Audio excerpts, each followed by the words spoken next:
Welcome to Aligned to Impact, the podcast where conscious leadership meets bold entrepreneurship. I'm your host, Summer Huntington, and each week we dive deep with founders, innovators, and thought leaders who are rewriting the rules of business from the inside out. Here we talk mindset, brand, content, culture, the real stuff behind building a legacy-driven business that doesn't burn you out.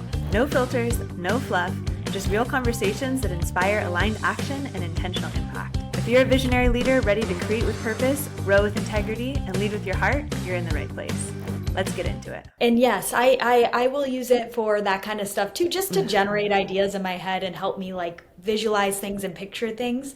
But I mean, I've even had a client whose partner was using AI therapy, and it caused a lot of like different things that happened in their relationship because he would ask for relational advice from like the AI and it was just not giving good advice. But yeah, so I was like, oh no, like it's just not like, it's just too like analytical versus like personable, if that makes sense. Welcome to Alison Neilson. She is the owner of Wholesome Therapy Solutions. Thank you so much, Alison, for being on Aligned to Impact podcast. Of course. So I'm really excited to get into your business. I know you're just starting and growing your practice. I'd love to start with your story. What inspired you to create Wholesome Therapy Solutions, and what does your day-to-day look like now as a founder? Yeah.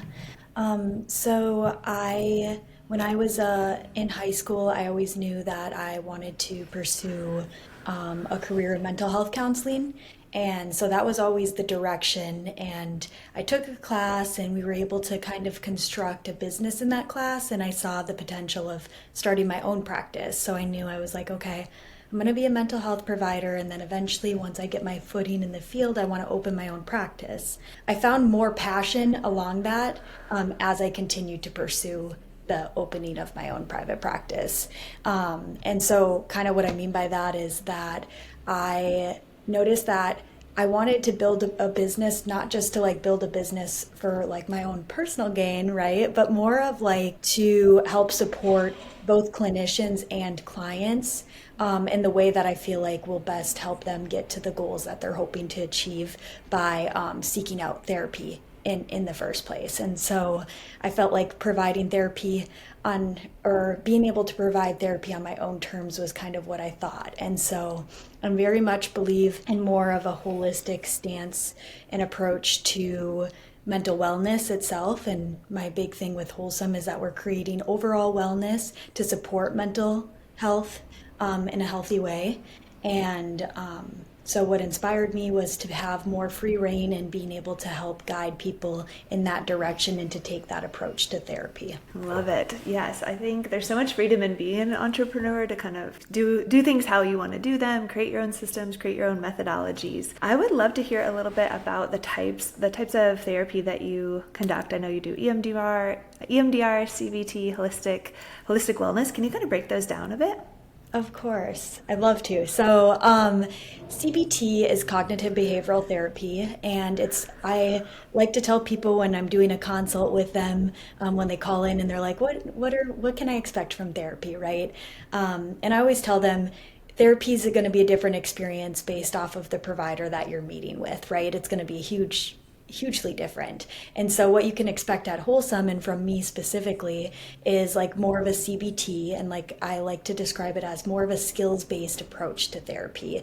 And so we'll go through and review your history. I think understanding your past and like kind of breaking down what kind of experiences might have you had that impacts the way that you kind of go about life day to day.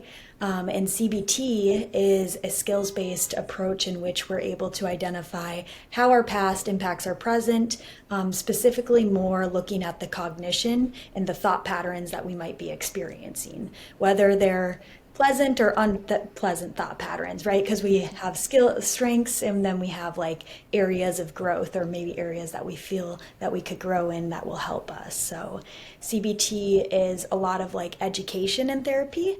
So I tell people like, you can come in and we can spend time on like what you need to spend time on that day. If anything came up the past week or two since we've met, or, if you don't have much to converse about that day, I have material that I would love to share with you. And I share with my clients that it's stuff that I apply in my day to day as well.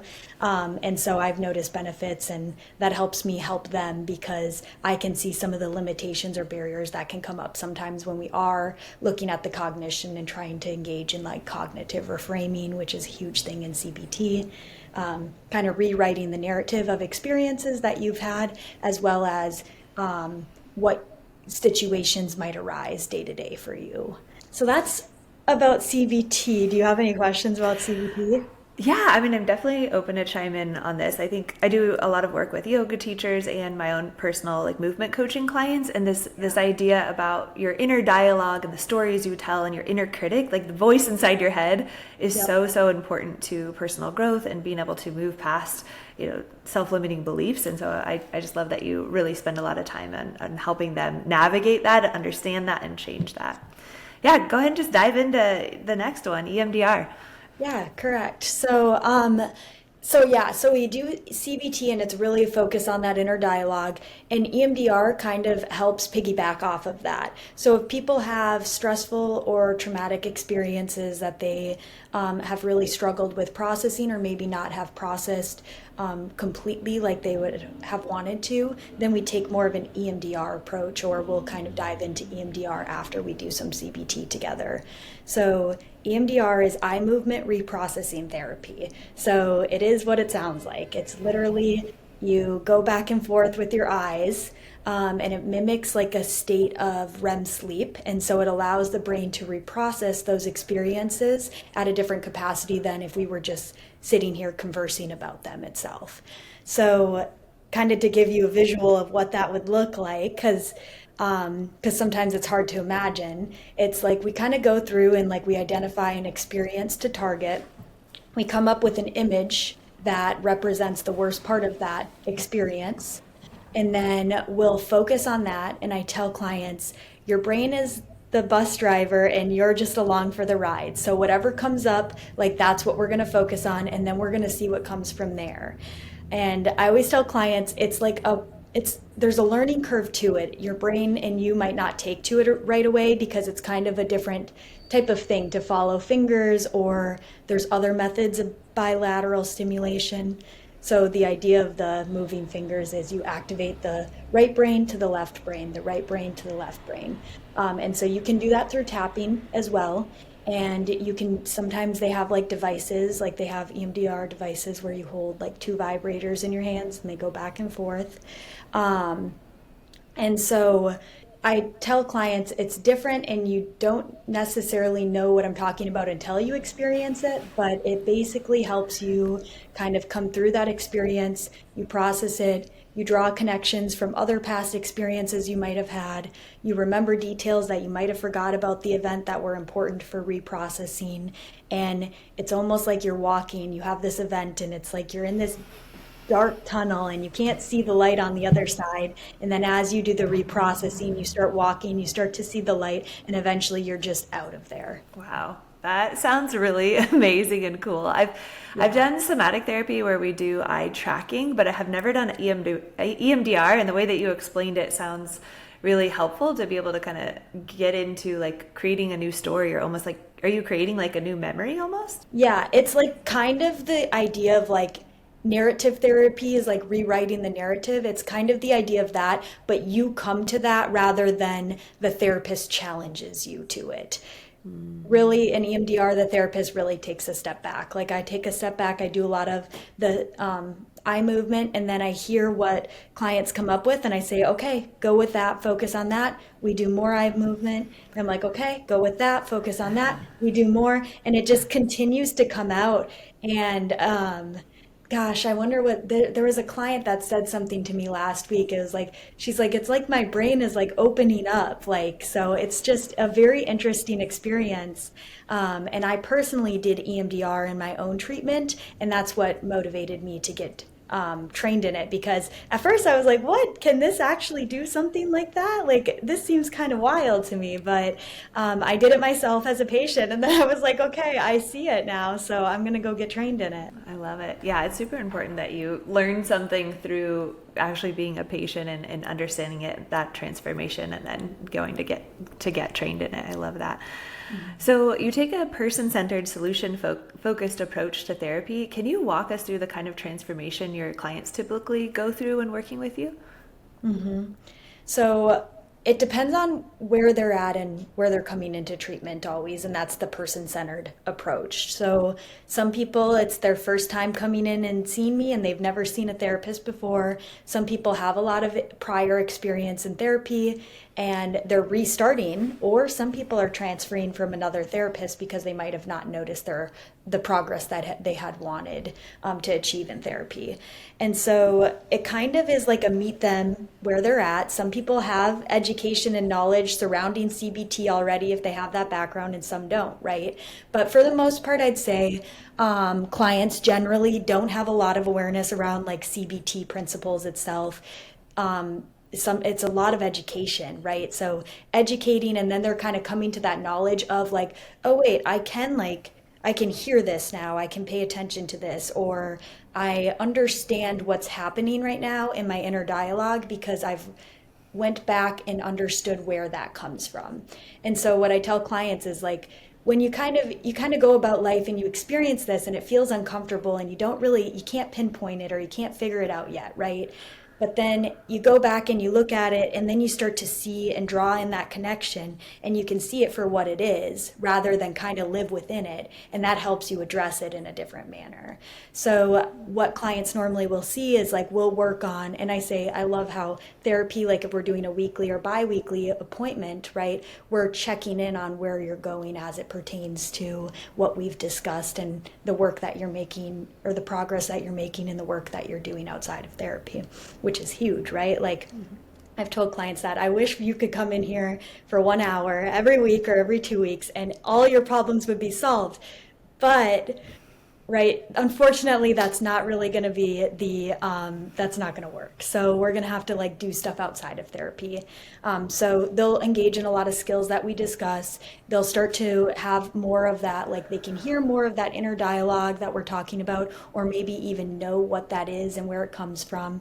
And when we engage in the reframing and the re-narrative, they're able to practice that. And it's the principle of neuroplasticity. So they're rewiring the circuits in their brain to start to draw new connections to those like thought patterns or those stimuli or triggers per se.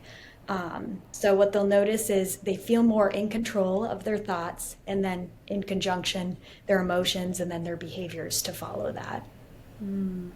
Nice. I want to chime in with the idea of neuroplasticity as it pertains to movement, because that's something that we train. You may or may not know this, but I train like yoga and like ancient weaponry together. And so we train neuroplasticity through like hand-to-hand combat and like actually like mimicking warrior type movements to help the body feel more empowered.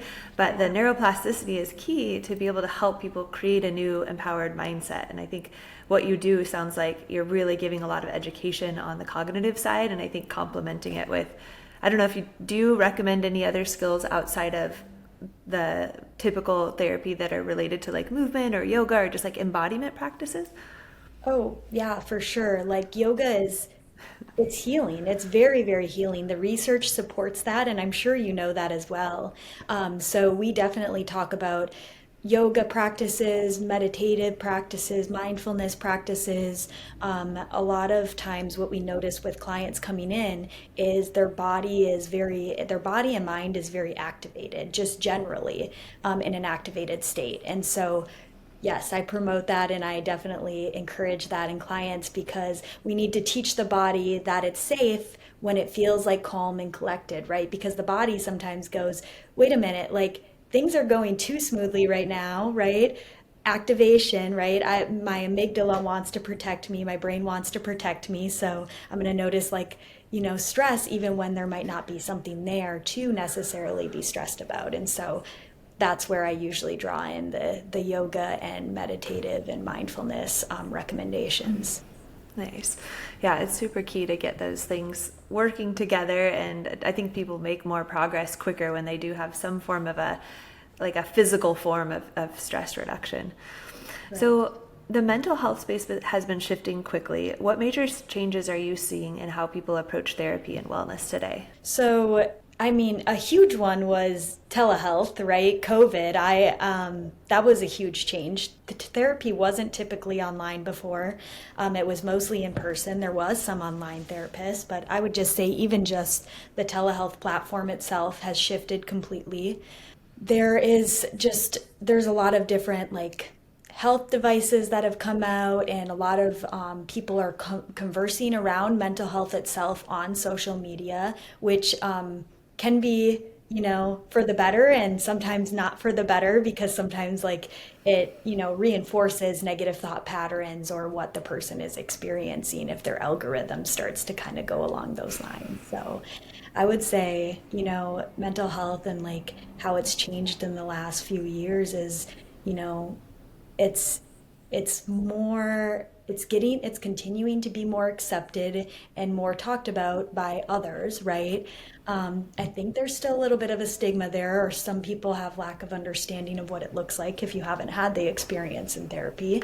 But there's a lot of conversations around mental health in general, and it continues. It's shifted every 5 years, years and years and years ago, right? It just continues to change, and we continue to have new perspectives on mental wellness and mental well-being. And yeah, I think that a lot of the new stuff that's coming out and that people are talking about online is really just how all your areas of health are interconnected with one another, that holistic sense. Yeah, I love that you're bringing in the holistic side of mental wellness, physical wellness. I'm curious, there's a growing attention on wearables, tech tools, and holistic health integration. How have these influenced the way therapy is practiced now compared to 5 to 10 years ago?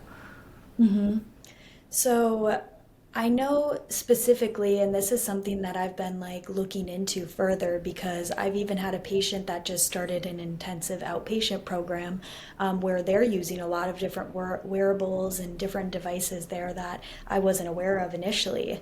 And so I know that a lot of those things are coming out, and that therapists are kind of just getting into it now, I would say.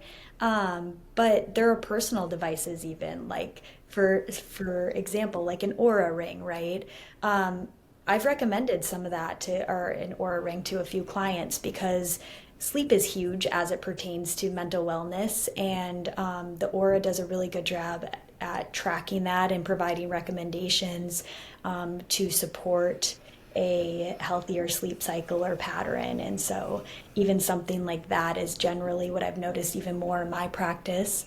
I've seen that there's been a vagus nerve stimulator that has come out recently that I haven't done enough diving into, but I've seen it, and I'm like, okay, I need to take time to research that more, because that looks valuable, and it looks like it could help people with helping themselves come to a better mental wellness, and to understand that activation, and to see it, and to know their triggers too. Yeah, I have not seen the vagus nerve stimulator, but I definitely want to check that out. Yeah. But I have been wearing my own. I wear a Whoop device. It's like a wristband that tracks your heart rate recovery and your sleep. And it just helps. For me, I've used it off and on for the past 5 years, but as a nursing mom right now, my sleep is definitely my biggest thing that affects my nervous system recovery. But I think there is a lot of value in the education piece, teaching people, hey, this is what your nervous system recovery is like. You actually get a little score, and it's all based on the heart rate variability, which is pretty cool. Mm-hmm. Have you tried the HRV tracking yourself with the Aura ring or anything of that nature? Yep. Yep. Nice. I have an Aura ring, and that's, like I said, it just helps me really stay in tune with that and check in with myself, and be able to see connections of okay, I ate a meal at this time, and then I noticed my recovery was lower the next day. So maybe I might make a different decision tonight. And I think I've always talked to clients about how, life is one big experiment on ourselves to see what works best for us and what helps us most. And something like an Aura ring can really help promote that, because you can see the metrics and data as it pertains to behaviors that you might have engaged in that day or that evening. Yeah, absolutely. I've been playing around with eliminating caffeine as a variable, and then the days that I go to the gym and do like a Stairmaster for 20 minutes, so that moderate, like set rate of being in kind of that moderate zone for Stairmaster, and then weights. I always have the best recovery the next day if I follow that up with sauna too, but it's pretty consistent, the moderate intensity exercise and strength training. And then now my next step is like eliminating caffeine and doing other coffee alternatives. But yeah, I think the lifestyle piece is really key, and just having that instant feedback could be really a helpful behavioral change tool. Mm-hmm. So I'm curious, what's going well for you right now, either in your practice or how you've been running the business? And then what are some recent challenges or growing pains that you're working through? Mm-hmm. So as I grow, what has been going well is I feel that honestly, like kind of getting things up and running. There's a lot of different resources online that help with building a private practice for therapist itself. And so being able to access those has been very helpful for me and really helped the process. If I have any questions, I can really just dive online on Google and really just do some research and figure it out. And so that has been going extremely well because there's just a plethora of knowledge as it pertains to helping run and start up a private practice. And so that's been going well. I think hiccups are the finding like therapists, I would say. That can be hard or challenging. And that would be my biggest barrier or challenge. Finding your own therapists? What do you mean? Yeah, kind of like finding therapists to hire on for the group practice itself. Yeah. Okay, gotcha.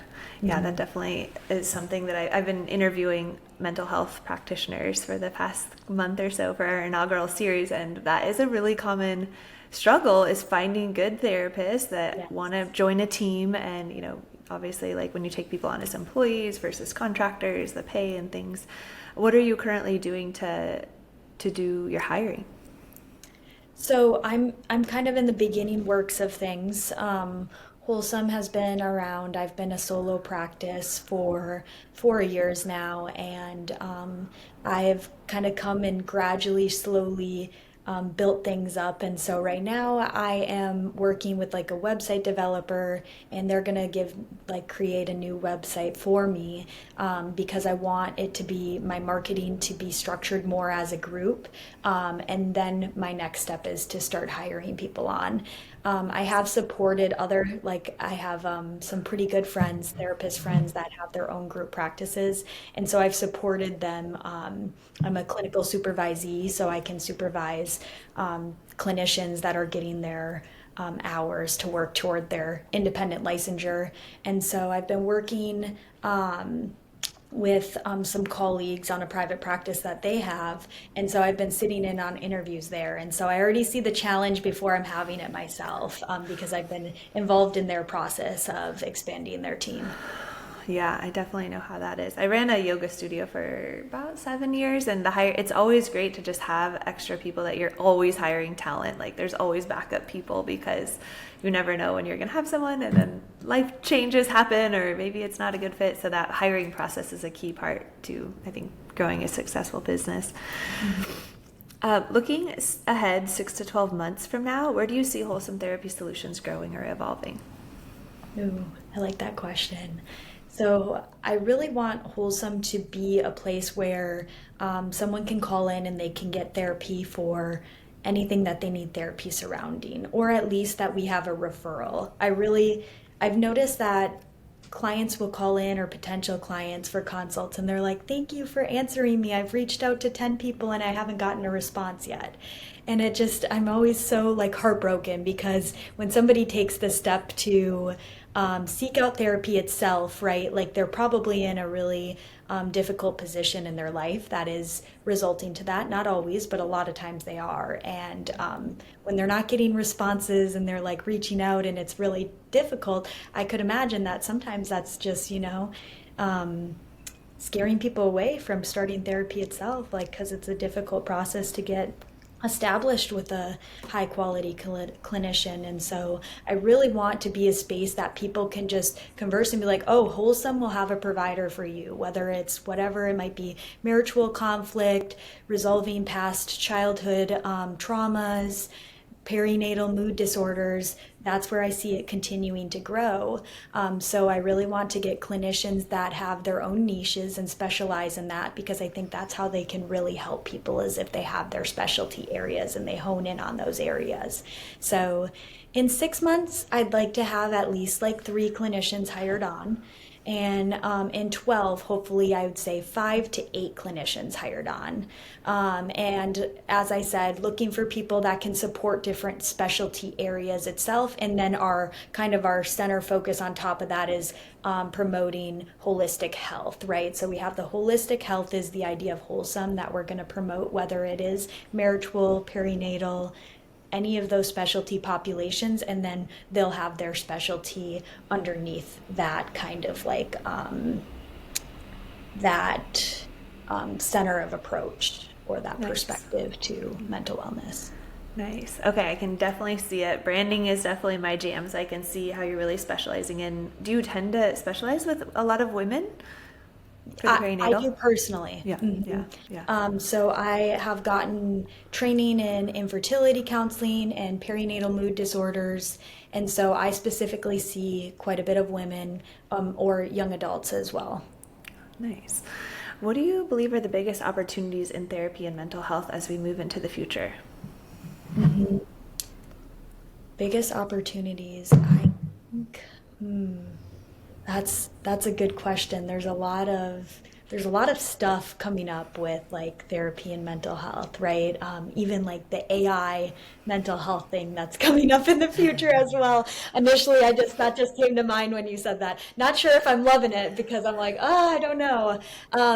It's kind of scary to me, but as I think in the future, I think it's just that as we wear these devices maybe that help us like track our metrics, that's going to give us more insights around just general wellness and well-being. I think, as we go on in time and we continue to gather research surrounding just about anything, it helps us gather more knowledge to be able to make insightful decisions for ourselves. So I see that continuing to happen in the future, where we just have more research that helps us understand a little bit more about how us humans function, and why we function the way that we do, and how we can help ourselves. Yeah, I definitely resonate with the AI piece, but I've taken a proactive approach in AI and just like using it as a tool, and like using it for marketing, or using it for like collecting data, generating the right questions for clients and things like that. But I do agree, like there's a lot of people that probably can't afford a therapist are probably going to AI to diagnose and have AI be their therapist, which is definitely a little scary. Yes. And yes, I will use it for that kind of stuff too, just to generate ideas in my head and help me like visualize things and picture things. But I mean, I've even had a client whose partner was using AI therapy, and it caused a lot of like different things that happened in their relationship, because he would ask for relational advice from like the AI, and it was just not giving good advice. But yeah, so I was like, oh no, like it's just not like, it's just too like analytical versus like personable, if that makes sense. It can't really give, I don't know, not yet at least, it can't give great advice around some of the things that people are seeking support around. Yeah, you're always going to get better advice from a human, somebody that's trained in it, somebody that can see the whole big picture. That is wild. I cannot believe that they're using the AI for marital advice. But I mean, I've seen it used for all sorts of different things. I think it's kind of like almost like an anecdote to the loneliness, or being able, it's like Google used to be the thing that we went to, and now it's like people go to their chat GPT or to their AI assistant. Yep. Or their friend. It's like becoming a friend, which is quite odd. Yep. What skills or way of thinking do you think therapists and mental health professionals need to focus on to truly thrive in the next 5 to 10 years? My big thing is you really have to know that every patient that walks in the door, like you're their therapist, right? So in the health industry itself, right? Like sometimes people take on too many patients and they see it more as like their job and their work versus like the intimate experience it genuinely is, right? Somebody seeking out support around something so vulnerable and important to them. And so always like, I think that it's really important, and this is what I want to promote in my clinicians and supervisees, is to kind of look at your caseload, how many people you're working with. I really don't think like taking as many people as you can is good for anybody involved. It's going to impact the quality of work you're able to provide. And so I think like that's a thought that I really genuinely believe in as a therapist, genuinely believe in holistic. I think that if we're not encouraging healthy habits and healthy lifestyle choices in general, people are just going to continue to run into the same things that they're trying to seek support around. So I think that that's actually genuinely going to help people find themselves where they need to find themselves or where they want to find themselves.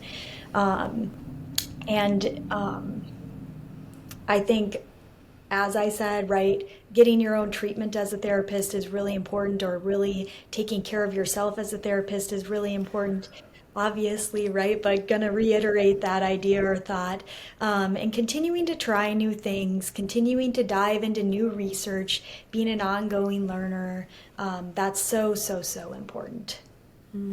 Absolutely. I resonate with that so much. So where can our listeners find out about your practice? Do you have any like links you could provide, or like social media handles? Of course. So I have an Instagram that and I have been posting on a little bit, and I'm gonna continue to. Let me look. I think it's wholesome therapy _ is the handle for that one. And then my website is wholesometherapiesolutions.org. Yep. My Instagram is wholesometherapi _ for the handle. And then my website is www.wholesometherapiesolutions.org. Amazing. Well, thank you so much, Alison, for being on Aligned Impact podcast. It was such a pleasure to sit down and dive in. Awesome. Yeah. Thank you for having me. Thank you so much for tuning in to this episode of Aligned Impact. I'm truly grateful to have you here in this growing community of leaders, innovators, and conscious change makers. Check the show notes for all the links and resources we mentioned today, and you can explore more of my work and programs over at FlowShala.com, or connect with me on social media at Summer Huntington and YouTube as well for behind the scenes movement inspiration and business tips. Stay tuned for more episodes of Aligned Impact that inspire you to lead with intention, get empowered, and create aligned impact in your life and your community.